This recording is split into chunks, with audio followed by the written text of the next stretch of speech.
Just over a week ago, the Clipper race fleet set off from Albany in Western Australia in race 4 of its 14-race global series. The competition was intense from the start and hasn't eased after covering around 1,500 of the 2,000 nautical mile stage to Sydney for the Elliot Brown Timekeeper Cup. This is the first of 3 races which make up the Australia leg of the global race.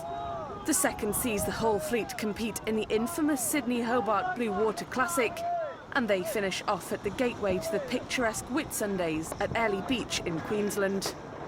Teams have had an uncomfortable ride, beating through waves in strong headwinds. These have finally abated in the last couple of days to provide faster downwind sailing, but this has coincided with stormy conditions, with gusts over 60 knots in rough seas. Around 300 miles separates the 12-strong fleet, with front-runner LMAX Exchange having opened up a convincing lead of nearly 50 nautical miles over its nearest competitors. They've already gained 2 extra points for winning the Ocean Sprint. They now have their sights set on reaching the scoring gate first to pick up a maximum 3-point bonus. But less than 15 nautical miles separates the next 3 teams, led by Mission Performance, followed by Garmin and Great Britain. We're all very close. Came out from the race start sequence and tacked early from the rest of the fleet, giving us a bit of easting into our course. Well, that brought us nicely onto the rum line, while the others were down south of the rum line. We stayed on the rum line for the Ocean Sprint, and it's put us in a good tactical position to get down around Tasmania. We're looking very strong at the moment.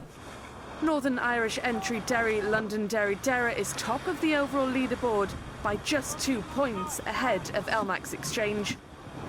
But disaster struck them on Wednesday morning when the boat was hit by a massive wave, injuring a crewman and forcing them to divert to Hobart.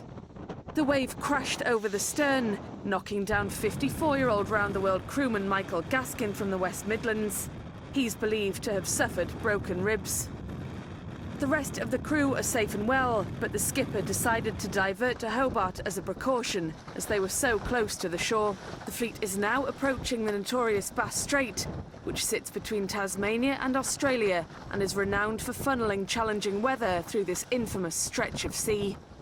The Clipper race teams will have to cross it 3 times in as many weeks as they return in the Rolex Sydney Hobart race and then head back north in the final stage of the Australia leg in the new year.